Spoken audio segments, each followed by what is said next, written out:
আসসালামু আলাইকুম প্রিয় শিক্ষার্থীবৃন্দ, অনলাইন ক্যাডেট ক্লাস 32 এর পক্ষ থেকে সকলকে জানাচ্ছি আন্তরিক শুভেচ্ছা ও অভিনন্দন। সবার প্রথমে মহান সৃষ্টিকর্তা আল্লাহ তাআলাকে ধন্যবাদ জানিয়ে এবং সকলের সুস্বাস্থ্য কামনা করে আজকের ক্লাস শুরু করছি। আজকে আমরা যে বিষয়টি নিয়ে আলোচনা করব, বিষয়টি খুবই গুরুত্বপূর্ণ। তোমরা অবশ্যই ক্লাসে মনোযোগী হবে এবং বিষয়টি মনোযোগ সহকারে দেখার চেষ্টা করবে। প্রিয় শিক্ষার্থী, এখন আর কথা না বাড়িয়ে আমরা এখন চলে যাচ্ছি আমাদের মূল ক্লাসে।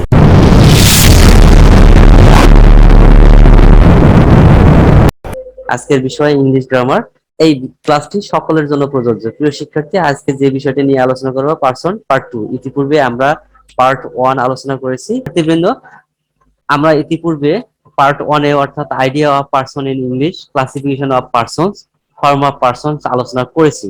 যদি তোমরা ক্লাসটি দেখে থাকো তাহলে সকলকে ওয়েলকাম, আর যদি না দেখে থাকো তাহলে অবশ্যই তোমরা পার্ট 1টি দেখে নেবে, কারণ পার্ট 1 না দেখলে তোমরা পার্ট 2 দেখে তোমরা সেভাবে বুঝতে পারবে না। প্রিয় শিক্ষার্থী, আমরা পার্ট 2 তে uses of persons in sentences অর্থাৎ মূলত পার্সনের ব্যবহারগুলো কিভাবে হয় সেই ব্যবহারগুলো আমরা জানবো। There are some special factors in possessive forms. You should learn these course in order to ensure the authentic uses.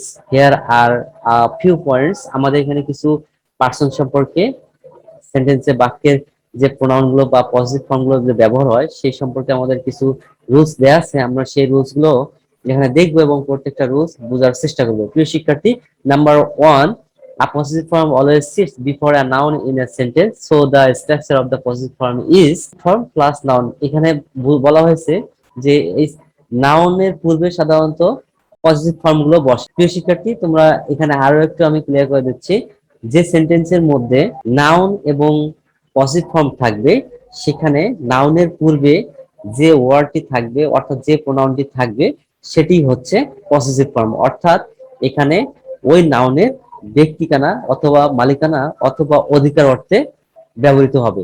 তো যেহেতু আমরা ফর্মের সূত্রটা আমরা দেখে নিলাম, তো এক্সাম্পলে দেখতে পাচ্ছি ইট ইজ হিজ ব্যাগ, অর্থাৎ এখানে ব্যাগটি হচ্ছে নাউন, তার পূর্বে যে প্রোনাউনটি বসেছে অর্থাৎ প্রোনাউনটা হবে পসেসিভ ফর্ম। তো এখানে পসেসিভ ফর্ম হিসেবে হিজ ব্যবহার হয়েছে, অর্থাৎ এখানে ইট যদিও প্রোনাউন এবং এটা থার্ড পারসন সাবজেক্ট। তো আমাদের এইখানে পসেসিভ ফর্মে যে রুলসে বলা হয়েছে যে যে বস্তুটা থাকবে, যে নাউনটা থাকবে তার মালিকানা অর্থে ব্যবহার হবে। ইট ইজ হিজ ব্যাগ, এটা তার ব্যাগ, অর্থাৎ এখানে ব্যাগের মালিকানা অর্থে হিজ পসেসিভ ফর্মটি ব্যবহার হয়েছে। প্রিয় শিক্ষার্থী, তোমরা অলরেডি বুঝে যাচ্ছ যে পয়েন্ট 1 এ পসেসিভ ফর্ম এর ব্যবহারটি। এখানে নাম্বার বি তে বলা হয়েছে my room is nicely decorated, অর্থাৎ এখানে রুম হচ্ছে নাউন আর মাই হচ্ছে পসেসিভ ফর্ম এবং এটা পারসন এবং রুমটা হচ্ছে নাউন, অর্থাৎ my room is nicely decorated, আমার রুমটা খুব সুন্দরভাবে সজ্জিত বা সাজানো হয়েছে। তো এখানে মাই পসেসিভ ফর্ম এন্ড রুম হচ্ছে নাউন। তো প্রিয় শিক্ষার্থী, আমরা পসেসিভ ফর্মের রুলস এর 1 নাম্বারটা আমরা বুঝে গেলাম। যে এখন আমরা পয়েন্ট 2 তে যাই। দেখি there are some possessive forms in English language which can sit alone without noun in a sentence, such as mine, yours, ours, hers, its and theirs. প্রিয় শিক্ষার্থী, ইংলিশ ল্যাঙ্গুয়েজ এ কিছু পজিটিভ ফর্ম আছে যারা noun ছাড়াই একাই বসতে পারে। তো প্রিয় শিক্ষার্থী, এখন আমরা দেখতে পাচ্ছি যে টুতে বলা, তোমরা বুঝে গেলা যে যেখানে নাউন থাকবে না, শুধু পজিটিভ ফর্ম থাকবে, নাউন ছাড়া একাই বসতে পারবে, সেটাই হবে আমাদের পয়েন্ট 2 এর পজিটিভ ফর্মের নাম্বার 2 রুলস। তো প্রিয় শিক্ষার্থী, আমরা এখন দেখে নেই দিস বুক ইজ মাইন, অর্থাৎ মাইনের পরে এখানে মাইন বসেছে, পজিটিভ ফর্মটি বসেছে, কিন্তু এখানে কোনো নাউন বসেনি। প্রিয় শিক্ষার্থী, আমরা এর আগের ফর্মটিতে দেখেছি যে নাউনের পূর্বে পজিটিভ ফর্মটি বসেছে, কিন্তু এখানে নাউনের পূর্বে এবং পরে দুটার মধ্যেই কোনো ধরনের নাউন নেই। তো প্রিয় শিক্ষার্থী, আমরা দেখতে পাচ্ছি যে মাইনটি একাই বসছে, অর্থাৎ অনেক সময় নাউন ছাড়াই পজিটিভ ফর্ম বসতে পারবে। যেমন my time is valuable then years, years এর পরে কোনো নাউন নাই, অর্থাৎ নাউন ছাড়াই পজিটিভ ফর্ম বসতে পারবে।